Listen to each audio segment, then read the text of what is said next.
Hi, I'm Richard. You know me as Rayder Rich. Welcome to this video in which I let you listen to a few sounds I came up with in my modular rack yesterday, and I'll try to give a short explanation of what is going on, if I can still remember how I did it. So, thank you. So what you currently hear is a kind of static voice from a choir. And this choir is played through a wave file player, which gets in the Expert Sleeper's Disting EX. It gets its samples from this little SD card, which is in here.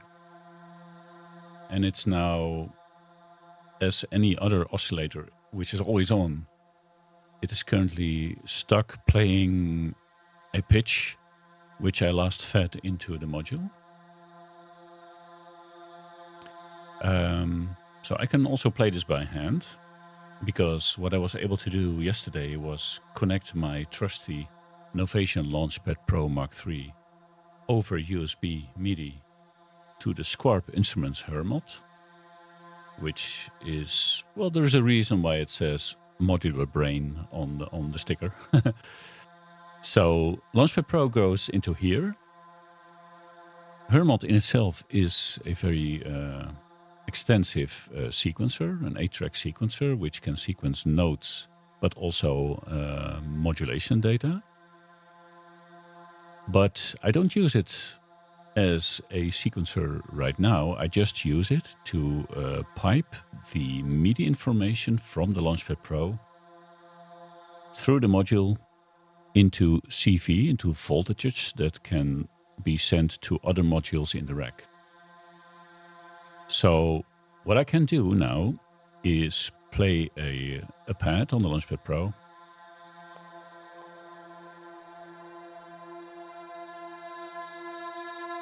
And the Disting EX receives that MIDI note in the form of voltage and starts playing that particular frequency, that pitch.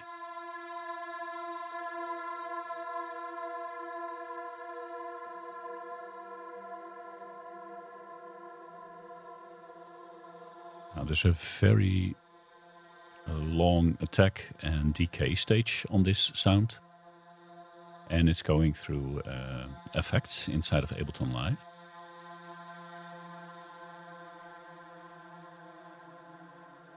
Well, I did play a few notes. I entered a few notes in the sequencer here,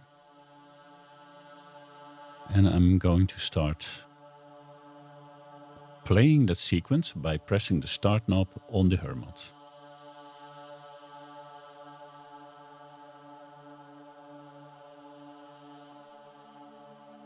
And here you see the sequencer on the Launchpad Pro Advance. And you see a light shining for the pitch that's being played.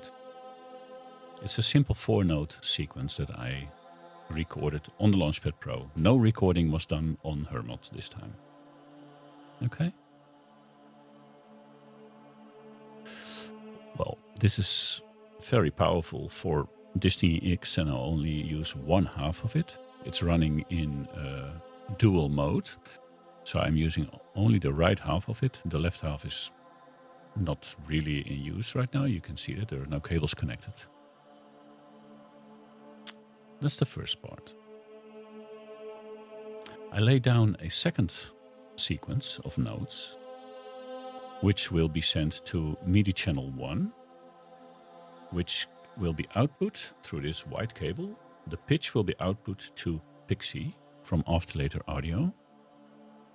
This is a 100% clone of Mutable Instruments Platts, a very famous oscillator module. And it too will receive notes if I play them here. Or it should. Okay, I really didn't want to have the sequence playing already, but there we go. That's the secret. I have the output of Plats, the main output, going into the MiniBrute 2S. Why? Because I want to use the filter of the MiniBrute to process the sound of the Pixie. So the audio from Plats is going into the external input of MiniBrute, and I can bring it in with the external fader on the MiniBrute.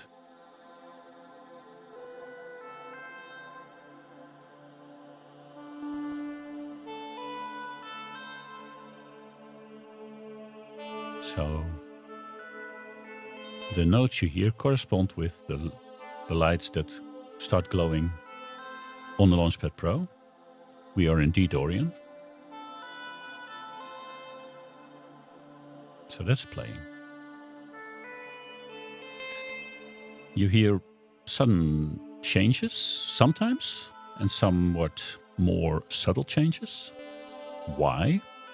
Because I am modulating the timbre and the morph values of Plats with two values that come from this Ornament Crime module. Now, this Ornament Crime is running the app and LFO app. The app. It's running two instances of them. I'm using an alternative firmware on my Ornament Crime modules. It's running Phaserville. And in this mode, it can run two app and LFO applets at the same time on the left and the right side of the module. And I also use them both. So these two blue cables influence the sound coming from this module. It goes into this filter, meaning I can now filter the sound of that little sequence with the MiniBrute.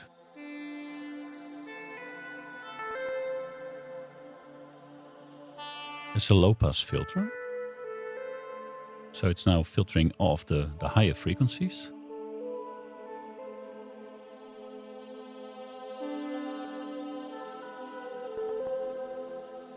I can add a bit of resonance, or a lot.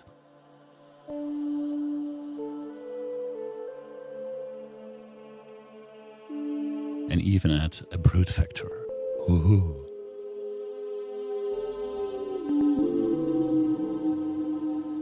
Go really crazy. It's not what I want, but it can be done.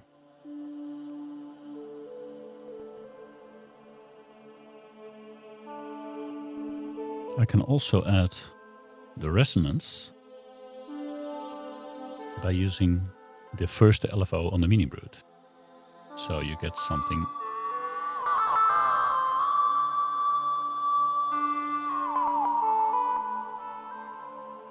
like this.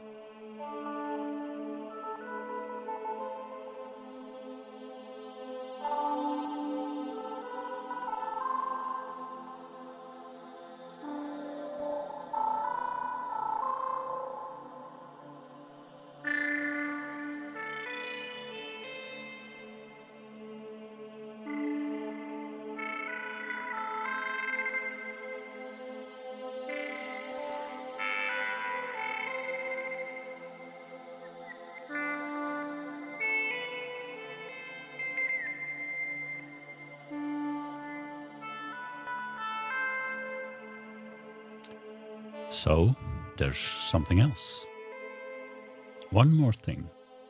Watch what happens, or listen what happens when I plug this into the output of this Disting Mark IV.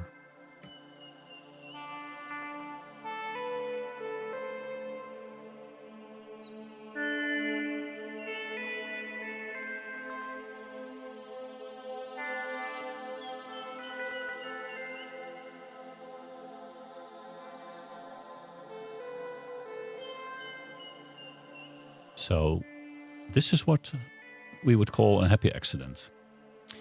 It was only yesterday that I received the Mutable Instruments Ripples module. Secondhand, they are not available new anymore, although you can buy clones. And this module is a filter which can very easily be pushed into self-oscillating territory. You don't have to know what it means. You only have to listen to the results.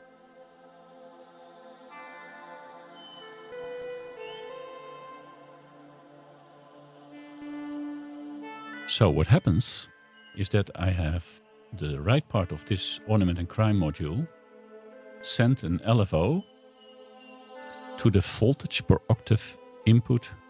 No, I'm sorry, to the frequency input of the ripples. Basically what this LFO into this means is that the system is now turning this frequency knob for me automatically. I can do it by hand.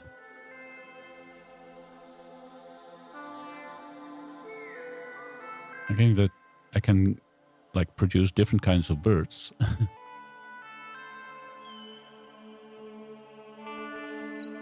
So that's handled by one LFO.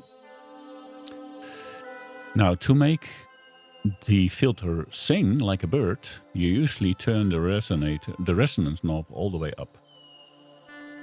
But I also automated that part of the patch. So what happens is that this Disting Mark IV, which is a multifunction module, is set to algorithm B5, which is a simple LFO. And that LFO, you can easily see it visually here. If I remove the cable, it's easier perhaps. You can see that there are changes in voltage on this output A. When it's blue, it's negative.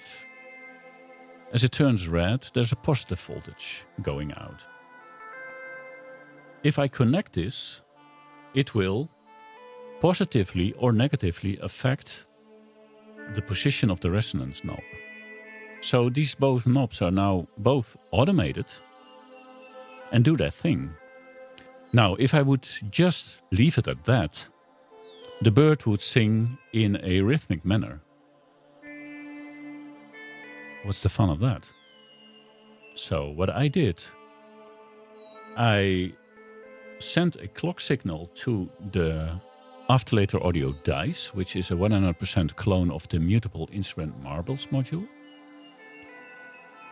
This puts the machine to work in here. And I use one output, the Y output, which you can see going from green to red. And this means that the green is positive voltage going out, red is negative voltage. So this is actually an LFO, kind of, used as an input for the Disting Mark IV, which is also an LFO. And what that means is that by stacking two LFOs, the bird starts singing in less predictable, not frequencies, but less predictable rhythms. So it starts to sound more natural. Let me turn up the volume a bit. Watch your ears, very high frequencies.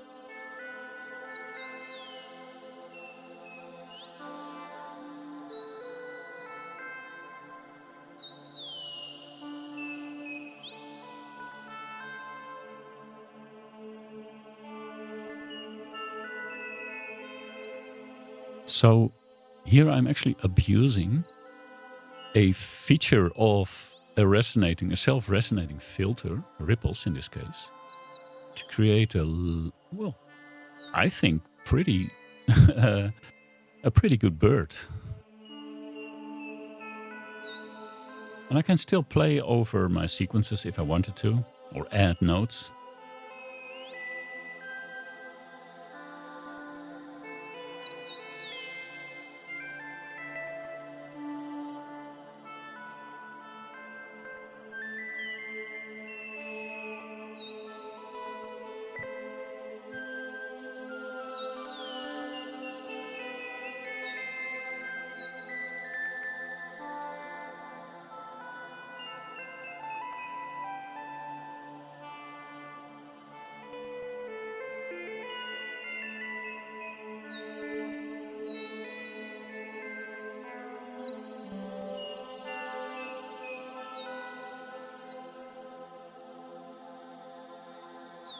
And this is how, by letting modules interact with each other's inputs and outputs,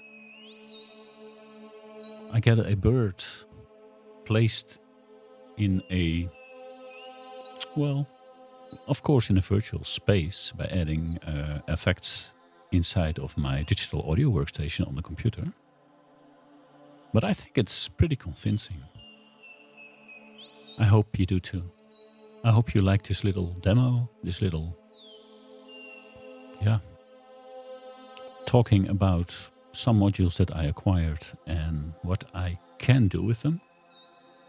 And this is just the beginning. I unboxed the Disting Mark IV and the Ripples only yesterday. I haven't used dice or marbles, as it is really called, much at all.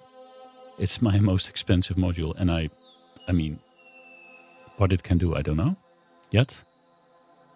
I just know I had to have it, and there's still so much under the hood.